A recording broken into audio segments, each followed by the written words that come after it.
sobre arqueología feminista y transfeminista, sobre arqueología feminista y divulgación del pasado y también, aunque se saliera un poco del tema específico del webinar que está más centrado en los discursos, sobre lo que ellos pensaban que el feminismo podía aportar a las relaciones que rigen la vida académica. Bueno, recordad que al final abriremos un turno de palabras para que podáis participar, comentar, preguntar o lo que queráis y que también podéis utilizar el chat. Y, por favor, si tenéis alguna pregunta concreta a través del chat, me iría muy bien que antes de la pregunta pusierais pregunta, así, en mayúsculas. Bueno, sin más, os dejo ya con Aitziber y con Enrique. Primero con Aitziber y después con Enrique. Bueno, hola. Os pediría, si en algún momento vemos que tenemos problemas con la conexión, pues entonces que apagáramos las cámaras para chupar menos red. Bueno, no sé si eso se dice así. Hola Itziber. Hola, buenas. Bueno, en primer lugar, pues eso, agradeceros a quienes habéis organizado este ciclo de webinars y el haberme invitado a mí, que es pues, un placer estar aquí y estar además con Enrique de la mano. Y bueno, en primer lugar, o sea, pues eso, voy a intentar un poco dar respuesta a esas preguntas que nos planteabas sin que sea de forma demasiado estática, pero siguiendo más o menos el orden el orden de las preguntas. Entonces, pues como no podía ser de otra manera, ¿no? La primera pregunta o el primer punto era decir que es para nosotras la arqueología feminista, ¿no? Y la importancia que tiene el abordar la arqueología y la vida en general desde esta perspectiva. Y es una pregunta bastante directa y sencilla, por así decirlo, pero darle respuesta puede ser bastante complicado. Y bueno, o sea, en primer lugar, para mí destacar lo fundamental que es el introducir esta perspectiva y el tener estos planteamientos dentro de la arqueología. Más que nada porque para mí, a nivel personal, es impensable, ¿no? Habitar un espacio, en este caso la arqueología y la academia, desligándome de ese feminismo que para mí es estructural como persona. Y bueno, o sea, yo creo que la arqueología feminista es importante, sobre todo porque hace frente a esa idea un poco preconcebida y un tanto simplista que se puede tener de la arqueología feminista, tanto por parte de la sociedad en general como por parte de la propia arqueología, ¿no? Que la caricaturiza y que la dibuja como una especie de pseudociencia politizada y un tanto panfletaria que busca pues, como manipular el pasado, ¿no? En nuestros intereses por parte de estos lobbies feministas y LGTBQI que se supone que existen, pero en mi opinión es una de las mayores herramientas que existe ahora mismo para hacer que la arqueología sea mejor en todos sus aspectos. O sea, tanto como práctica y como a la hora de reconfigurar lo que es la academia y la propia arqueología, como a la hora de ofrecer y de dar discursos sobre el pasado que tengan mayor calidad y sean que estén más contrastados. O sea, una de las características que yo veo en la arqueología feminista y transfeminista es un proceso de reflexión constante, de autocrítica y sobre todo el abrir un abanico de interrogantes y planteamientos que amplíen los horizontes que ha manejado la arqueología más mainstream hasta ahora, ¿no? Y que pues una arqueología que nos ayuda a romper unos paradigmas en torno a los que se ha ido construyendo esta visión del pasado y de las sociedades y de nosotras como humanas, que ha sido profundamente tanto continuista como occidental y heterosexista y patriarcal. Entonces, pues por eso y por cosas que vamos a ir diciendo ahora más adelante, ¿no? Pues en mi opinión, la arqueología feminista lo que abre es una puerta al futuro a la arqueología y una forma de conectar con un público, con una sociedad que igual hasta ahora ha estado un poco desvinculada de la misma. Y otro de los puntos importantes del que me gustaría hablar después, que va relacionado con el tema del acoso y de las agresiones y tal, o sea, a mí me parece que la arqueología feminista lo que busca es crear un espacio para todas, o sea, un espacio seguro en el que no haya personas que dejan la arqueología por ser un espacio no seguro y en el que, pues, en el que todas podamos vivir en toda nuestra diversidad y con total seguridad. Siguiendo, hablaba Sandra sobre mi tesis, ¿no? Y es precisamente igual la incorporación de esta perspectiva en términos absolutos ha sido un poco más complicada porque en el caso de la arqueología agraria, por ejemplo, pues siempre ha sido un espacio bastante como aséptico en el que igual se ha hablado más de comunidad, aunque detrás de esa comunidad siempre se ha hecho referencia a los hombres. Y es un reto porque, por un lado, desde las fuentes escritas es bastante complicado acceder a la presencia femenina en un pasado medieval, moderno y contemporáneo, porque en la mayoría de ocasiones ni siquiera se explicita quiénes son esas personas que forman la comunidad. O sea, sí que, por ejemplo, podemos rastrear esta presencia y la capacidad de agencia de las mujeres a través de documentos muy específicos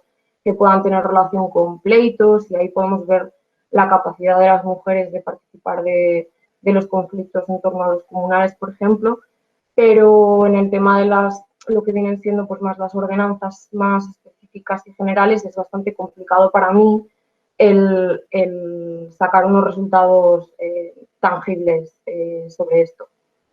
Pero como por suerte me dedico, es una perspectiva bastante diacrónica, tengo la oportunidad de trabajar con las comunidades actuales y sí que ahí, en toda la etnografía tradicional, que en el País Vasco ha tenido muchísimo peso y muchísimo desarrollo, y en el trabajo etnográfico que estoy haciendo yo en la actualidad es donde sí que he podido ver cómo el sistema de género se plasma en estas sociedades rurales que, si bien son bastante cercanas en cuanto a kilómetros, pues a nivel de vivencias, ¿no? En lo rural y lo urbano, pues para mí han sido bastante ajenas en un primer momento.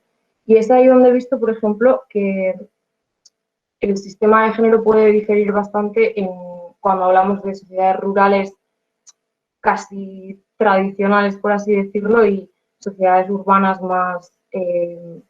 más industrializadas.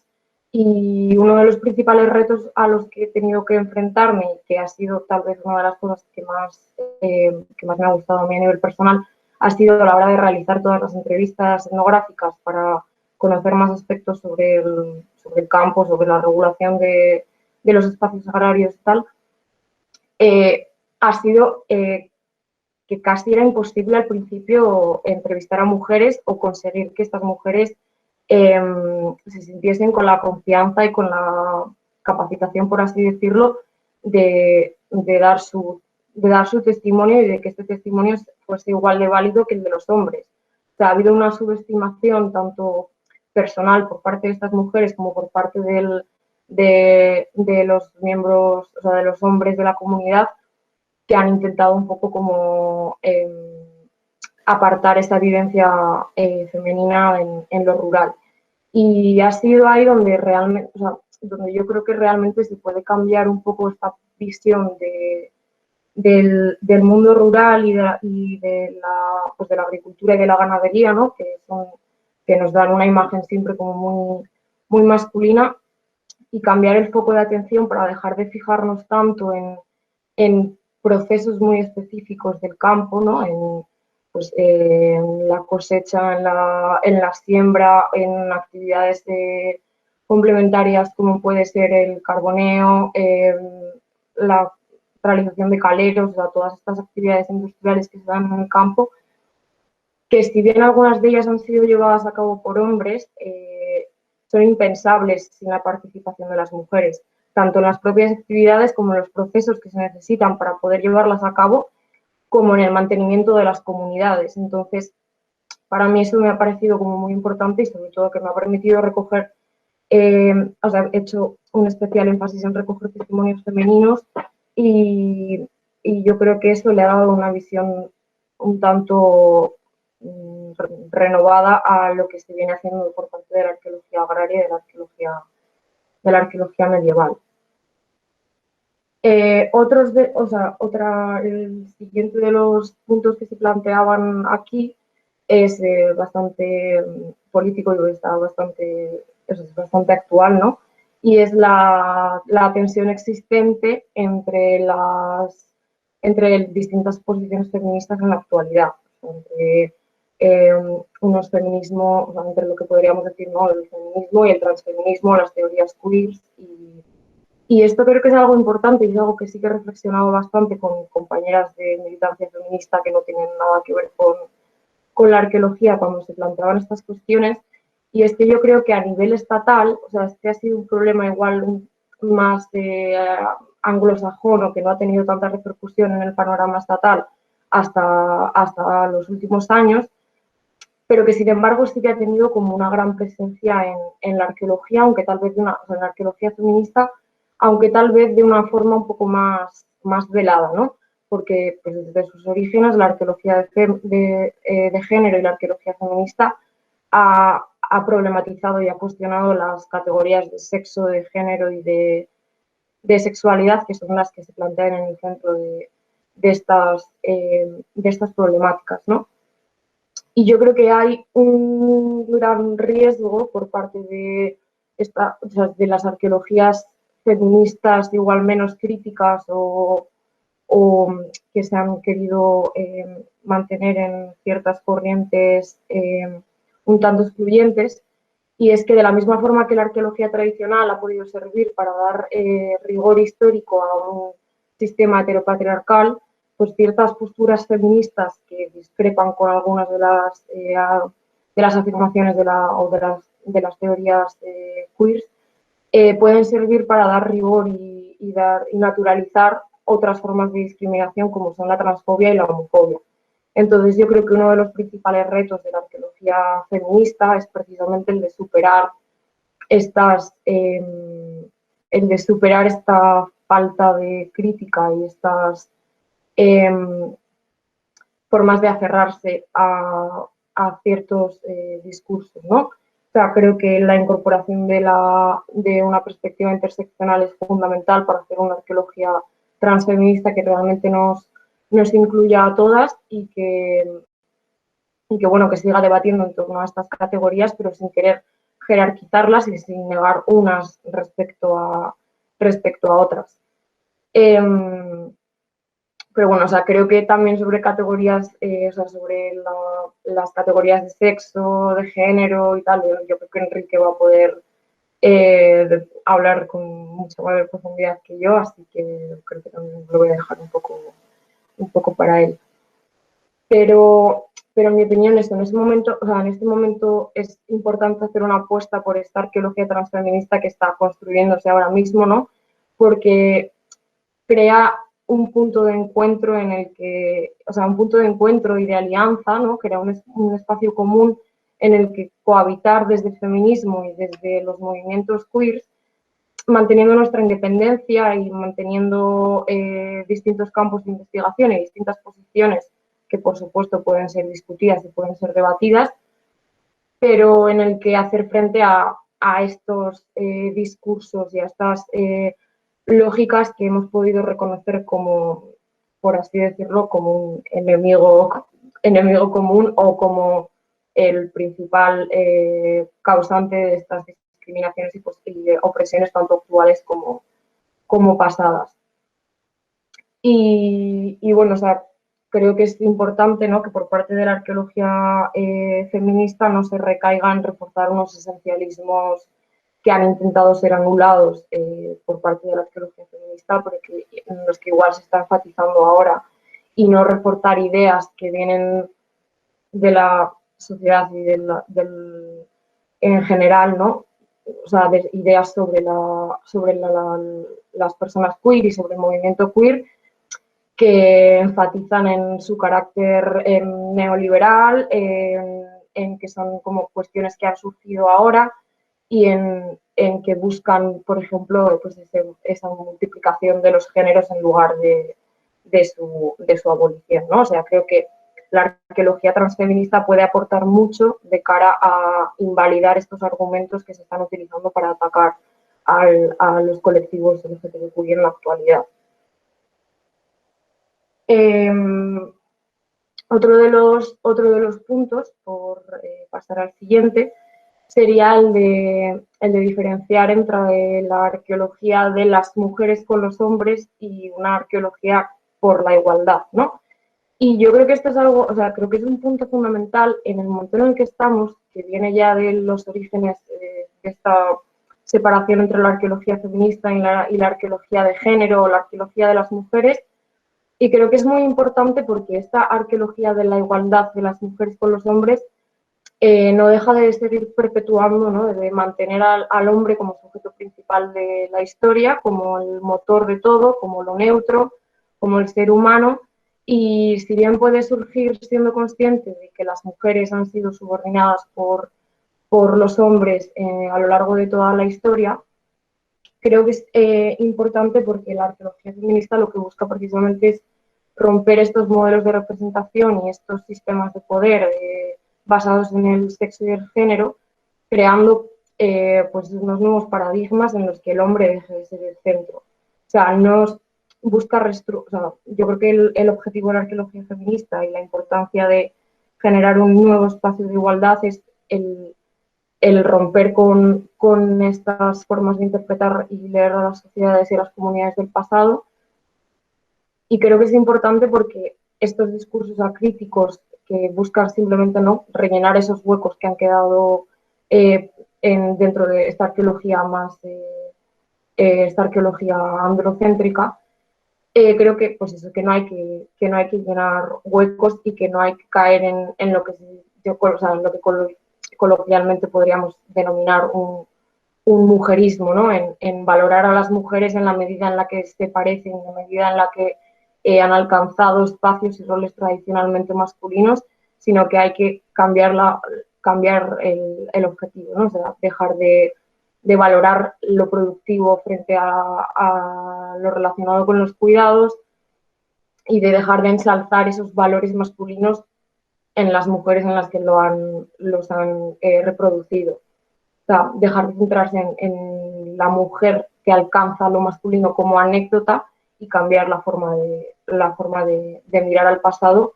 que unas formas nuevas que acojan y sean conscientes de las diferencias y que estas diferencias sí, son válidas. O sea, el problema yo creo es cuando estas diferencias se constituyen en desigualdad. Entonces, yo creo esto, que necesitamos una arqueología feminista y una arqueología que tanto que destruya como que construya nuevos modelos de interpretación y que nos muestre un pasado tan diverso como es la propia actualidad, ¿no? Y esto sí que es algo, pues, de lo que comentaba al principio, ¿no? Que sí que he visto en la arqueología agraria, por ejemplo, en poner el foco siempre en las actividades masculinas y en la constante evolución, en la tecnología, en todo lo que tiene que ver con el desarrollo, obviando todos los cuidados. Otro de los aspectos importantes, ¿no?, que se trabajan desde la arqueología feminista es esta visión del pasado, ¿no? Y cómo esta visión del pasado ha servido para arraigar ciertas ideas, o sea, para seguir perpetuando ciertas ideas que están muy arraigadas, que ensalzan valores como, pues, la violencia y la agresividad humana en el pasado. Y eso, yo creo que la arqueología nos da herramientas muy fuertes para cambiar estas ideas preconcebidas y estos pensamientos generales que se tienen y poder transformar desde ellas el presente. Entonces, se dice muchas veces, ¿no?, que el pasado y su representación son armas muy poderosas, que es algo como muy repetido y que a veces se trivializa, pero que no por ello es menos cierto. Y desde la arqueología y desde la historia, por mucho que muchas veces nos quejemos de que no se nos presta atención, de que nadie repara en la arqueología y tal, lo cierto es que los discursos tienen un gran calado y sirven eso para perpetuar ciertas ideas en el presente. O sea, desde el discurso arqueológico se ha dado una base científica y un cierto rigor a discursos que han generado desigualdades y que han ayudado a mantener vigente el régimen heteropatriarcal que seguimos viviendo hoy en día, ¿no?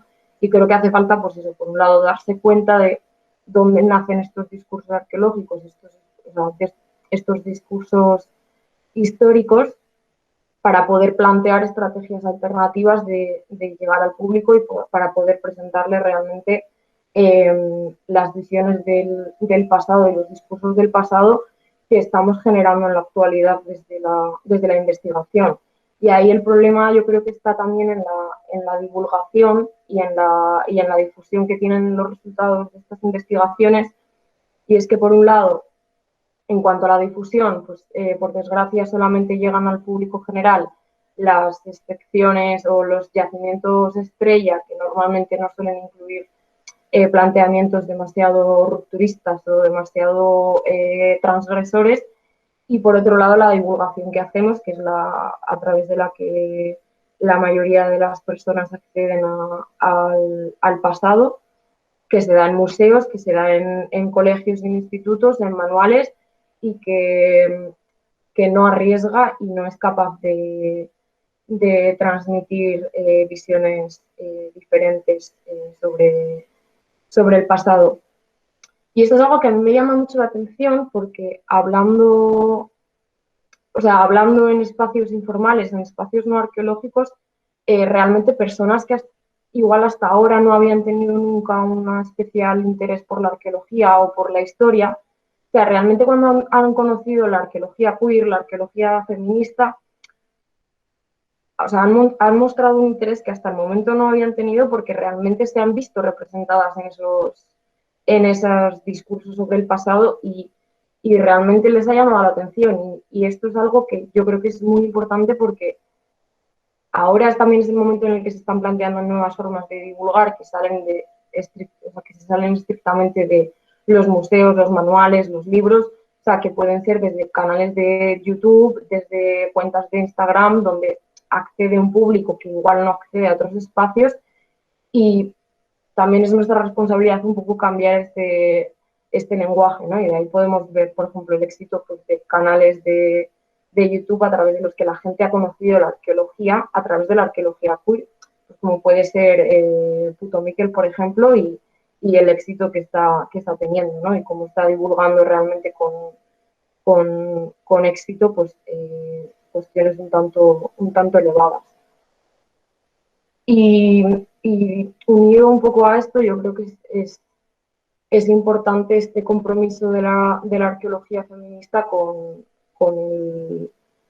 el fin del patriarcado o con la transformación de las estructuras actuales, ¿no? O sea, el debate existente dentro de la arqueología y de las ciencias en general sobre la objetividad y la subjetividad no deja de ser un discurso, un debate en realidad en torno a ser honestos o no serlo, porque la objetividad yo creo que ya ha sido demostrado que no existe tal y como la conocemos al menos, y que se trata de reconocer abiertamente que la arqueología no es aséptica, que la arqueología no es neutra y que estas posturas críticas en la arqueología son totalmente necesarias.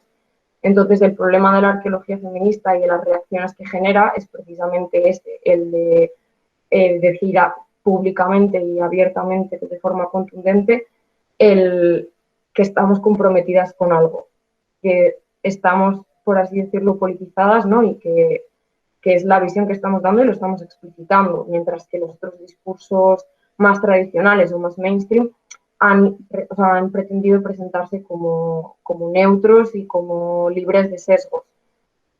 Entonces, yo creo que realmente este compromiso es algo que cambia profundamente, o sea, que mejora profundamente la arqueología porque la cuestiona. Entonces,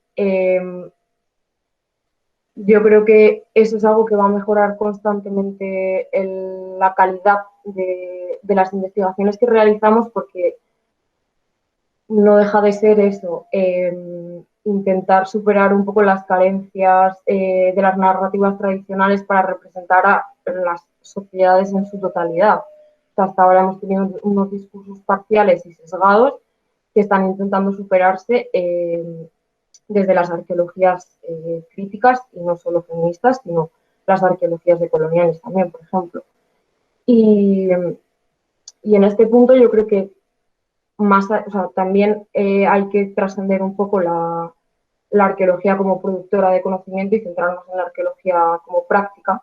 Y eso pues lo relaciono al tema pues, uno de los temas que más fuerza está tomando en la actualidad y que para mí es fundamental en la arqueología, que es pues este movimiento contra los acosos y las agresiones sexuales dentro de la arqueología, porque realmente, o sea, pues será más aproximadamente desde 2007, 2017, cuando estallan estas denuncias públicas, pues a raíz del movimiento MeToo, que es como más general.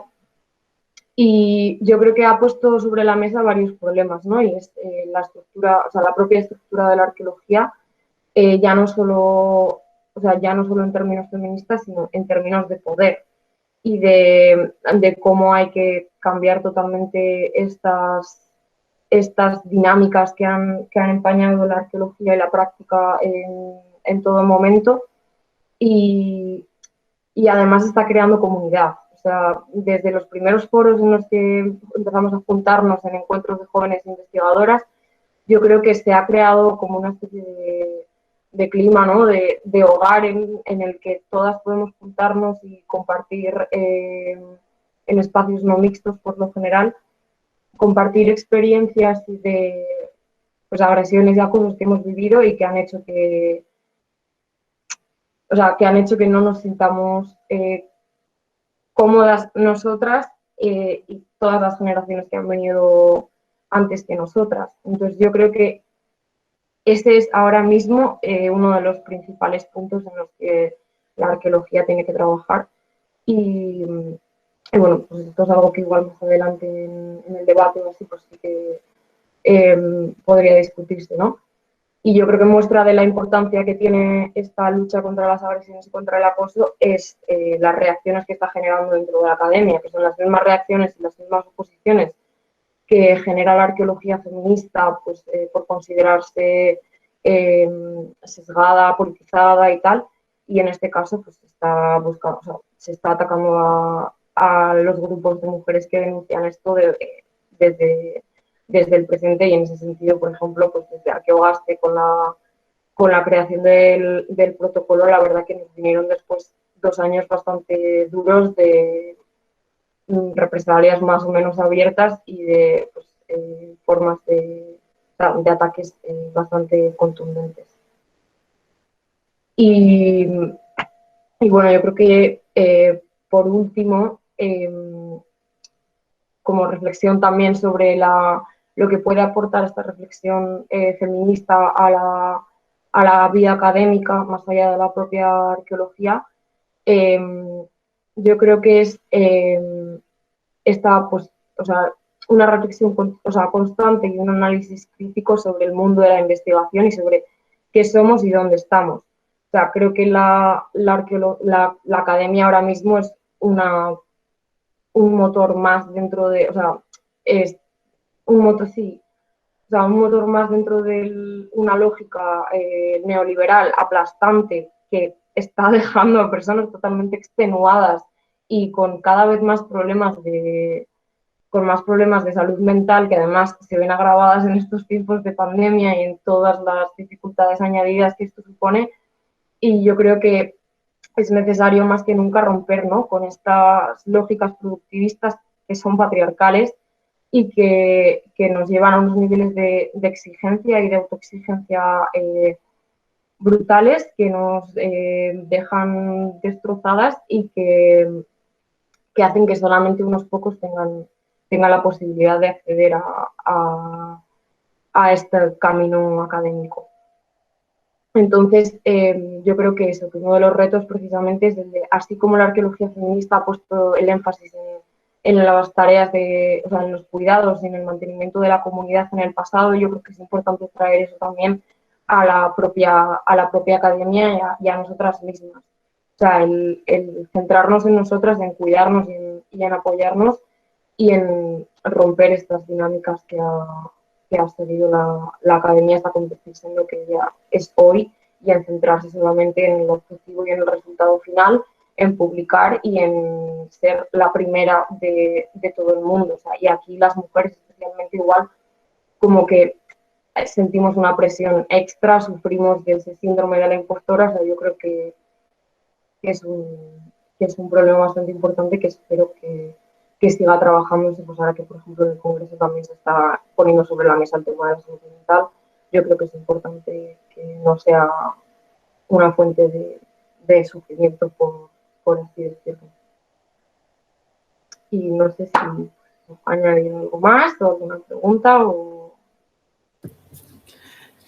Si alguien tuviera una pregunta muy concreta, pero si no, yo creo que quizás es mejor que Enrique nos cuente un poco sus reflexiones, nos comparta sus reflexiones y después, con todo lo que has dicho, Itziber, que tengo un montón de preguntas o de comentarios, y imagino que el resto del público también, pues hacemos un debate, tenemos una conversación más colectiva. ¿Te parece bien? Me parece perfecto. Sí, porque además estoy un poco nerviosa para estructurarlo todo, así que creo que he reiterado algunas cosas y omitido otras, así que luego... Genial. Muchas gracias, ¿eh? Pues le damos la palabra a Enrique. Vale, perfecto. Muchísimas gracias, Sandra. Y bueno, gracias a ti por organizar este debate y también a María Morras por organizar todo el ciclo de debates y por invitarme a participar en él. Y bueno, voy a intentar responder también a estas preguntas que nos planteaste, Sandra, intentando no redundar un poco en lo que ya ha dicho Aitzibir, porque es verdad que ella y yo tenemos bueno, muchísimas cosas en común y entonces como que me va a costar no ser repetitivo, pero bueno, intentaré abundar más en en algunas cuestiones a las que ella no ha aludido o quizá poner ejemplos, ¿no?, de la arqueología que ella no haya puesto para que algunas cosas se entiendan mejor, sobre todo aquellas de vosotras que pues que no habéis estudiado arqueología o que no estáis tan familiarizadas con esto. Entonces, bueno, en cuanto al primer tema, la primera cuestión que era qué es para nosotros la arqueología feminista y por qué es importante tener una perspectiva feminista a la hora de practicar la arqueología, para mí la arqueología feminista es aquella que reconoce en primer lugar y que luego explora las relaciones de poder entre mujeres y hombres a lo largo de la historia, incluido también la propia práctica de la arqueología, ¿no? Incluida también la práctica de la arqueología en el presente.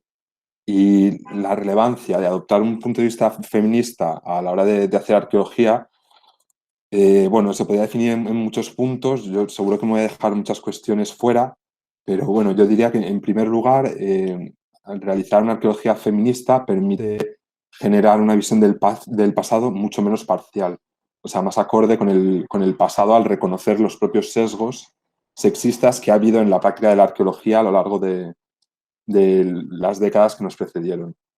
Y luego también, como dice la arqueóloga Marga Sánchez de la Universidad de Granada, la importancia del feminismo en arqueología es que hace de la arqueología algo pertinente para el presente, ¿no? Muchas veces en nuestros círculos académicos y en los congresos de arqueología se debate sobre este tema, ¿no?, del interés social de la arqueología.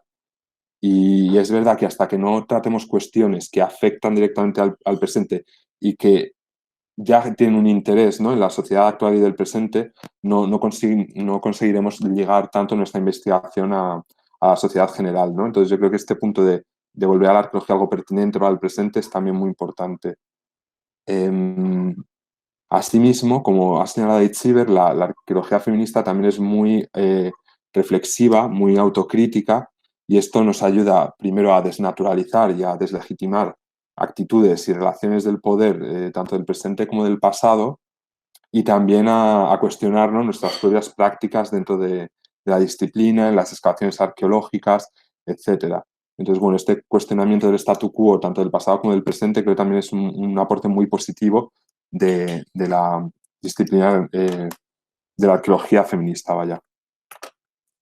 En cuanto a la segunda cuestión que nos planteaba Sandra, sobre cómo hemos visto en nuestras investigaciones que se plasma la lógica de género del presente sobre el pasado y qué casos hemos analizado en nuestros estudios, a lo largo de mi formación como arqueólogo he visto como muchos casos en los que esto pasaba, ¿no? En los que la lógica y los estándares de género y sexuales del presente eran llevados al pasado. El primero, y quizá como el más relevante por su trascendencia, es en los propios valores que el discurso histórico y el discurso arqueológico reconoce como importantes, ¿no? O sea, en aquello que el discurso histórico hegemónico considera como lo que es la historia y lo que es como la arqueología. Y en este sentido, yo cuando doy clases, charlas, suelo poner de ejemplo la introducción de una serie que se llamaba Érase una vez el hombre, que no sé si, quizá era más de mi generación, ¿no? No sé si cuántas personas de aquí la habréis visto, pero bueno, por si el título de la serie no es bastante significativo, Érase una vez el hombre, la introducción ya te lo dejaba claro, ¿no? De qué es la historia universal. Entonces aparecía pues un señor blanco que iba caminando hacia el frente mientras iban cambiando los objetos que llevaba y la vestimenta y el fondo, pero siempre era el mismo hombre blanco, ¿no? Y entonces veías, pues, por ejemplo, que llevaba un palo, que luego se transformaba en un azadón, que luego era una espada, que luego era una lanza, luego venía un barco cargado de guerreros que bajaban y él corría. Al final se veía también como un coche que se transformaba en un camión que se transformaba en un cohete espacial, ¿no? Entonces creo que el discurso hegemónico y también como la idea general en los imaginarios de nuestra sociedad de lo que es la historia y de lo que es la arqueología tiene que ver mucho con valores como, por ejemplo, el cambio tecnológico, mal llamado progreso tecnológico, la movilidad, los conflictos, ¿no? El conflicto. Y creo que no es nada casual que todos estos valores se relacionan con lo que la arqueóloga Almudena Hernando considera una forma de construir la identidad propia de los hombres de la modernidad, ¿no? Que es la individualidad. Entonces, bueno, creo que ese sería como el primer tema en el que los prejuicios sexistas se plasman en la arqueología y también, bueno, los propios prejuicios y los propios estereotipos con los que a veces se construyen las representaciones arqueológicas, ¿no? O sea, por ejemplo, es relativamente común en arqueología, sobre todo en las décadas anteriores, pero incluso hoy en día, el que, por ejemplo, cuando aparecen unos restos humanos en una necrópolis, a veces se juzga el sexo o el género de la persona que está inhumada simplemente por el ajuar que lo acompaña, ¿no? Sin llevar a cabo un análisis real de los restos óseos. Entonces, por ejemplo, hay casos como el de la Dama de Baza, que es una escultura íbera en Madrid, en el que, bueno, es una escultura que tiene como una cavidad en la que se encontraron unas cenizas de una persona que había sido inhumada ahí, y a pesar de que la escultura es de una mujer, debido al ajuar que acompañaba el enterramiento, en el que había, por ejemplo, muchas armas quemadas y elementos así como relacionados con la guerra, se dijo que tenía que ser un hombre, o sea, que era imposible que una mujer estuviese enterrada con un ajuar tan rico y además con armas y tal. ¿Y qué pasa? Que cuando se ha llevado a cabo un análisis de esos restos, de esa incineración, se ha visto que era una mujer seguramente de entre 20 y 30 años, ¿no? Entonces, el que los propios investigadores den por hecho que debido al ajuar y a la importancia eso de ser un hombre, creo que también es parte de este prejuicio sexista, ¿no? Y que pasa en muchos otros temas. Por ejemplo, esta semana pasada, no sé si habéis leído, que ha saltado también la noticia de la chica de la Grandolina, ¿no? Que era, bueno, también los restos óseos de un individuo de Homo antecesor que se hallaron en Atapuerca y que al encontrarse se dijo que era un chico. E incluso uno de los paleantropólogos que llevaron a cabo la excavación escribió un libro que se llamaba así, El chico de la Grandolina. Y al analizar ahora, no recuerdo muy bien como qué aspectos de la dentadura de los dientes, han visto que seguramente era una fémina, ¿no? Entonces creo que estos apriorismos, estos prejuicios que guían las investigaciones de muchos arqueólogos y arqueólogas son otro reflejo, ¿no?, de cómo extrapolamos nuestro propio sistema de género del presente al pasado de forma crítica. Y pasa también con la sexualidad, que es uno de los ámbitos en los que yo más me centro, ¿no? Hay un ejemplo muy sonado que es el de los amantes de Módena, que es una tumba doble que se encontró en esta ciudad italiana, en Módena, en la que había dos personas que habían sido enterradas dándose la mano y mirándose de forma intencional. Entonces, dado el estado de los restos, no se podía saber con seguridad, no se podía atribuir como un sexo biológico a los enterramientos, pero enseguida la prensa se hizo eco del hallazgo y dijeron que se trataba de un hombre y una mujer y se denominó los amantes de Módena, ¿no? Y resulta curioso que ningún investigador o investigadora salió a desmentirlo, ¿no? Pero cuando se han realizado análisis osteológicos y creo que también a raíz de la dentina, de los enterramientos, se ha podido saber que en realidad eran dos hombres, dos personas de sexo biológico masculino, enseguida se ha puesto en entredicho el tema de que fueran amantes, ¿no? La relación sentimental, que me parece también como algo muy perverso de esta lógica sexista y heteronormativa que impera en la academia, ¿no? Como cuando se suponía que era un hombre y una mujer no causaba ninguna disonancia el hecho de que fueran una pareja, pero cuando se ha demostrado que son dos hombres, lo que se niega es el vínculo sentimental entre ambos, ¿no? Y ejemplos como estos hay muchos en la academia, ¿no? En la arqueología, en los que muchas veces los prejuicios sexistas de los propios investigadores e investigadoras se plasman en la investigación antes incluso de llevar a cabo los análisis pertinentes. Y bueno, es algo que también se puede ver muy bien en toda la divulgación, algo que han analizado, por ejemplo, investigadoras como Lourdes Prados o Inés Querol en el tema de los museos, ¿no? De cómo los prejuicios, ya no tanto de los investigadores, sino muchas veces también de los ilustradores y las ilustradoras que hacen las representaciones, se cuelan en la cartelería y en las imágenes de los museos, y muchas veces las mujeres casi ni aparecen, y cuando aparecen es en el fondo de las imágenes o de rodillas, de brazos cruzados, etcétera, ¿no? Y en cuanto a un caso que haya estudiado yo personalmente, en mi tesis doctoral creo que el caso en el que más se plasma, ¿no? Como estos prejuicios y esta extrapolación del sistema de género actual al pasado, es el de una institución nativa que se llama Gumaoritao. Yo estudio cómo la sexualidad, como ha explicado Sandra, afectó a la colonización de un archipiélago micronésico en el Pacífico Occidental, las Islas Marianas. Y en mi investigación resulta que antes de la llegada de los españoles y de los jesuitas a estas islas, en la sociedad nativa había una especie de institución, una casa que se llamaba la Gumaoritao, que era una casa donde algunos jóvenes, tanto muchachos como muchachas, antes de unirse en lo que los jesuitas llaman matrimonio, pero que, bueno, que no equivale al matrimonio cristiano, ¿no? Era un tipo de unión diferente, acudían a este edificio, como digo, y tenían relaciones sexuales entre ellos y ellas. Y entonces los propios jesuitas, al dar cuenta de esto, ya lo hacen a través de su tamiz, ¿no? de su propio sesgo, de sus propios estándares de género y de sus propios valores morales de la época, ¿no? Pero lo que es grave es que muchos investigadores actuales, tanto del siglo XX como de principios del siglo XXI, al hablar de esta institución nativa, de esta casa de Gumaoritao, utilizan los documentos de los jesuitas de forma crítica, ¿no? Y reproducen muchos de los prejuicios que los propios jesuitas registraban en sus textos. Incluso van un punto más allá. Por ejemplo, los jesuitas, al referirse a estas casas, dicen que son casas públicas, que es un sinónimo de burdeles, o casas de solteros y solteras, ¿no? Pero en la actualidad hay autores que defienden que eran casas de hombres, o sea, únicamente de hombres, que es un tipo de institución que existe en otras zonas del Pacífico, como antiguamente en Hawái y en algunos puntos de la Melanesia, pero que si nos fijamos únicamente en los textos de los jesuitas, nunca se definen así, ¿no? Entonces, bueno, este sería como el ejemplo de mi tesis en el que más claro he visto cómo están estos sesgos sexistas, tanto por los propios jesuitas de la época, que es hasta comprensible, como que es lo conflictivo por los investigadores y las investigadoras actuales. Pues bien, pasando a la tercera cuestión, que era esta en la que Sandra nos preguntaba acerca de las tensiones que hay hoy en día entre posiciones transfeministas y una parte del feminismo, y cómo esto se refleja en la arqueología.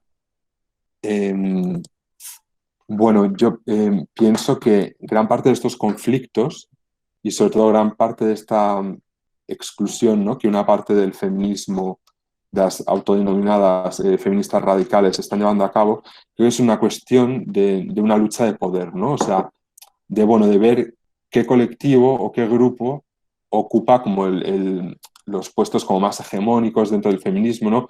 ¿Quién define la agenda del feminismo?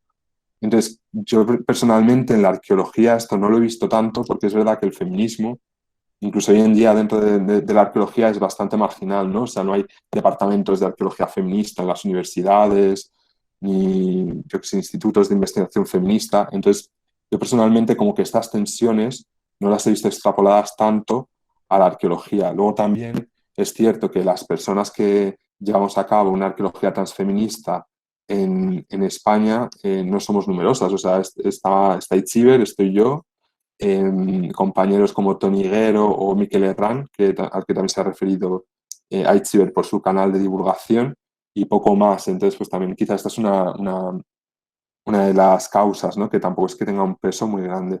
Pero bueno, lo que sí que es cierto es que pienso que desde la arqueología transfeminista sí que estamos poniendo el foco en cuestiones que quizá antes la arqueología feminista del Estado español no había resaltado lo suficiente, ¿no? No les había hecho demasiado caso, muchas de ellas derivadas de la denominada arqueología queer del ámbito anglosajón, ¿no? Como pueden ser, pues eso, el cuestionamiento a la rigidez del binomio masculino-femenino, hombre-mujer en las sociedades del pasado, o la problematización de la extrapolación de algunas categorías sexuales y de género al pasado, ¿no? Por ejemplo, o sea, ¿qué sentido tiene hablar de homosexualidad o de heterosexualidad en las sociedades del Paleolítico superior o de la prehistoria cuando son términos que tienen menos de 200 años y que surgieron en un contexto médico, ¿no? Entonces es verdad que quizás estas cuestiones no se estaban tratando en el Estado español hasta la llegada del transfeminismo, ¿no? Pero bueno, en cuanto a este conflicto, estas tensiones a las que hacía alusión la pregunta, yo sinceramente como que, por ejemplo, creo que una de las causas por las que decidimos autodenominarnos transfeministas es precisamente para reconocer como la genealogía sobre la que se asienta nuestro pensamiento arqueológico, ¿no? O sea, por lo menos, al menos hablo en mi caso, yo prefiero autodenominarme transfeminista y no queer para dejar claro que mi pensamiento viene del feminismo, ¿no? Y mi forma de ver la arqueología y de practicar la arqueología tiene muchísimo que ver con las teorías, con todos los aprendizajes que he recibido de mujeres y de arqueólogas feministas, como la propia Sandra, Almudena Hernando, Vargas Sánchez Romero, Lourdes Prados, etcétera, ¿no? O sea, que es una forma como de no negar el feminismo, que es algo que quizás sí que se está llevando a cabo en algunos contextos del mundo anglosajón, ¿no? En algunos casos, sobre todo esto, en el ámbito anglosajón, el movimiento queer o la teoría queer anuncia como una superación del feminismo, entre comillas, ¿no? Porque como uno de los planteamientos del movimiento queer es que para librarse de la opresión por género, lo que hay que hacer es renunciar a las categorías que nos oprimen, es decir, dejar de considerarnos hombres y mujeres, y así se acabará con la opresión. Es cierto que hay algunas personas que están diciendo que hablar de igualdad entre hombres y mujeres ya no tiene sentido, porque es que para conseguir la igualdad lo que hay que hacer es abolir precisamente estas categorías por las que se nos oprime. Y bueno, yo soy de la opinión de investigadoras y de activistas transfeministas como por ejemplo Itziar Siga, que tiene un texto que se llama El corto verano del transfeminismo, en el que cuestiona esto de la superación del feminismo y dice que para nada, ¿no? Que si hay que luchar contra las categorías y las opresiones por las que nos dominan, tiene que ser desde esas mismas opresiones, que aunque tú dejes de considerarte a ti misma una mujer, mientras el resto de la sociedad te considere así, va a ser muy difícil que acabes con esta opresión si tú misma la estás negando, ¿no? Entonces, bueno, también creo que el transfeminismo, la arqueología aporta lo que Aitziber ha dicho de la interseccionalidad, ¿no? O sea, este prefijo trans, entre otras muchas cosas, se adoptó para hablar pues, de la transversalidad de las opresiones, ¿no? Y de cómo las opresiones se construyen mutuamente en muchos casos, ¿no? Entonces también creo que destaca como esta importancia de aliarse con otros tipos de luchas y de reivindicaciones. Pasando al siguiente punto, sobre las diferencias entre una arqueología de las mujeres, de la igualdad de las mujeres con los hombres, y una arqueología por la igualdad entre mujeres y hombres, estoy completamente de acuerdo con lo que ha dicho Aitziber, ¿no? Es cierto que al principio, en muchos casos, ¿no? Cuando una de las primeras tareas del feminismo es llevar a cabo lo que se ha llamado una investigación reparadora, ¿no? O sea, buscar a las mujeres que han sido invisibilizadas en aquellos ámbitos donde lo han sido, poner en valor sus prácticas, etcétera. Pero creo que, como he dicho al principio en la primera pregunta, una arqueología feminista tiene que analizar las relaciones de poder, ¿no? O sea, que es necesario no solo visibilizar a las mujeres en el pasado, sino visibilizar las opresiones que sufrían y las relaciones de poder a las que estaban sometidas, ¿no? Que no se puede despolitizar, que es algo que está pasando mucho y que cada vez se ve más, ¿no? Cada vez hay una división más clara entre lo que es la arqueología feminista y la arqueología de género.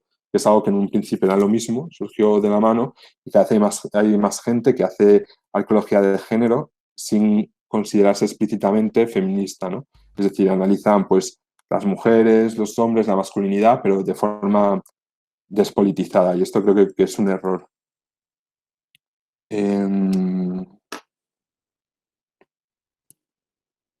Continuando con el siguiente punto, en el que Sara nos preguntaba acerca de estos prejuicios que tiene la sociedad, ¿no? Y de cómo se ha interiorizado la idea de la desigualdad entre hombres y mujeres como algo relativo al pasado y de cómo podemos desarraigar estas creencias.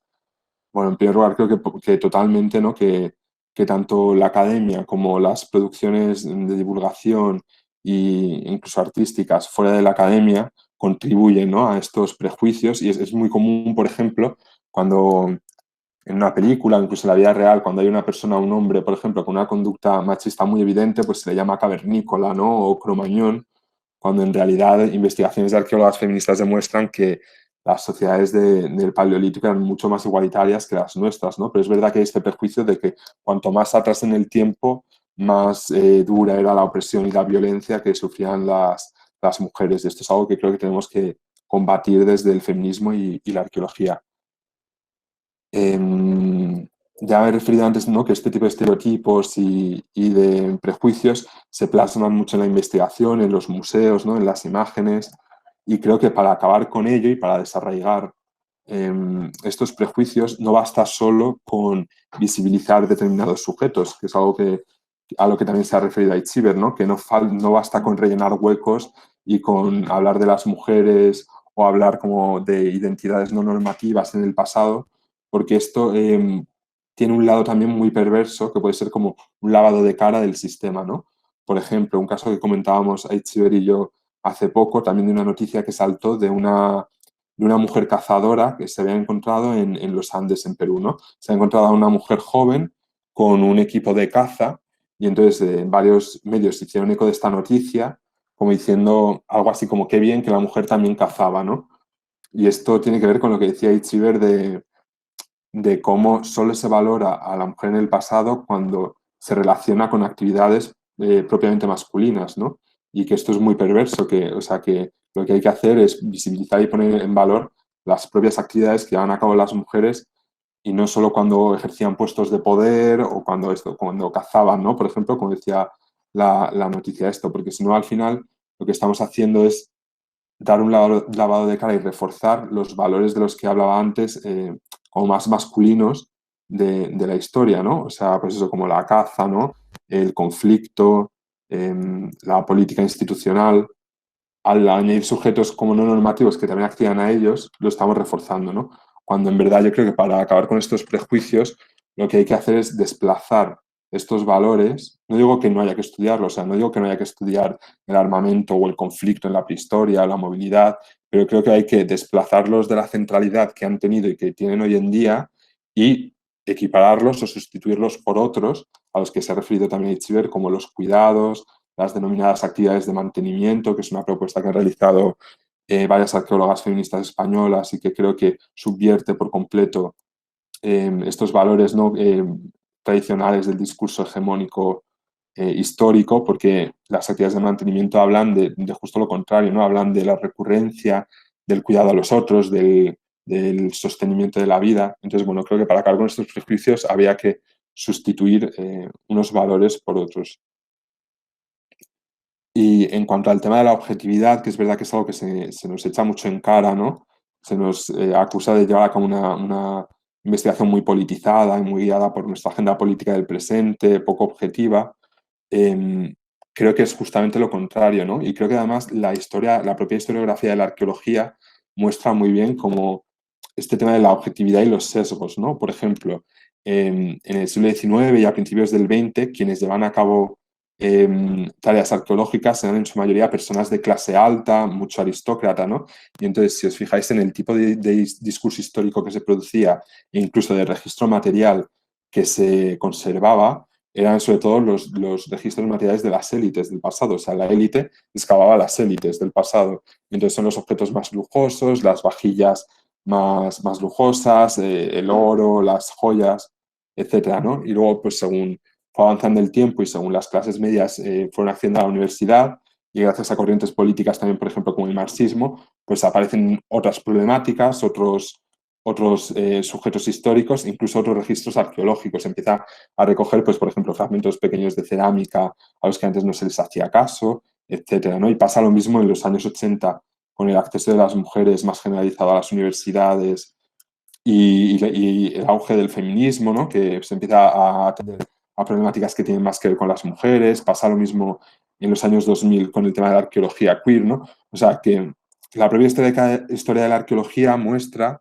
cómo, cómo se va la objetividad de la arqueología va creciendo según se van incorporando a la investigación arqueológica distintos sujetos que van cuestionando lo que se ha hecho antes y van proponiendo nuevas problemáticas y nuevas temáticas y sujetos que están ligados con su propia experiencia vital, ¿no?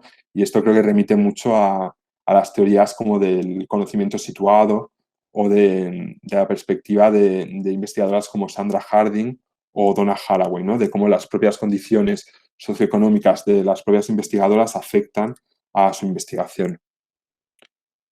Entonces, bueno, esto en cuanto a la objetividad y en cuanto a las prácticas profesionales, bueno, no tengo mucho más que añadir a lo que ha dicho Itziber en relación al tema del acoso, porque, bueno, es flagrante. O sea, hace poco salió un informe sobre el acoso sexual en arqueología que elaboraron, bueno, entre varias personas, Ana Pastor, María Coto, Appen Ruiz, y bueno, es tremendo, ¿no? Los datos que hay sobre cómo, en cuanto al tema del acoso sexual, ¿no? Cómo lo sufren las mujeres en la arqueología, tanto profesional como académica, y también como que es escalofriante ver, ser conscientes que esto es solo la punta del iceberg, ¿no? Que el acoso es solo la punta del iceberg de todo el resto de prácticas machistas que se practican tanto en las excavaciones académicas como en la propia arqueología profesional, ¿no? Y para concluir, en este sentido, ¿no? Esta reflexión de qué aporta el feminismo a la vida académica, Sandra nos planteaba que puede aportar en torno al proceso este que se ha llamado de la fast academia, ¿no? De la cada vez como mayor velocidad, ¿no? y frenesí que se ha instalado en la academia, que te obliga como a publicar cada vez más, a trabajar hasta la extenuación, sacrificando, como ha dicho Itziber, muchas veces la salud mental. Entonces, bueno, creo que el énfasis en los cuidados, ¿no? que hace el feminismo y en situar la vida como en el centro de la producción y de la economía y de la academia y todo, creo que es un valor muy positivo. Y creo que también hay algo más, ¿no? Que es como el énfasis que hace el feminismo en cuanto a las genealogías, ¿no? Porque creo que un aspecto de esta fast academia es también la necesidad como de reinventarse continuamente, que es algo que creo que en el ámbito anglosajón se ve muy bien, ¿no? Como siempre te están pidiendo como publicar de nuevos temas y los temas van sucediendo muy rápido y van pasando de moda y muchas veces lo que se hace es reinventar la rueda otra vez, ¿no? O sea, se le da un nombre distinto y en vez de profundizar en una temática o en una metodología, se sustituye por otra que es la que está de moda. Y en este sentido creo que el feminismo nos ayuda por este énfasis que tiene a la hora de trazar genealogías, ¿no? Y creo que esto le viene porque es un movimiento no hegemónico, ¿no? Dice Itziar Siga, citando a Beatriz, bueno, ahora Paul Preciado, decía que la historia del feminismo es la de su propio autoborrado, porque al no ser un movimiento hegemónico, no generaba archivos ni un canon que luego se plasmase en los textos escolares, etcétera, ¿no? Sino que parece que van pasando las horas del feminismo y según pasa ya no queda nada, ¿no? Entonces creo, bueno, pues que una forma también de plantar cara a esta fast academia es volver a las autoras clásicas del feminismo, de la arqueología feminista y reconocer, ¿no? Como estas genealogías de pensamiento para poder profundizar en ellas y no seguir como lo que decía antes, ¿no? De reinventar la rueda. Y ya está, un poco más que añadir. No sé si espero que hayan surgido preguntas, cuestiones o si alguien quiere profundizar en algún tema.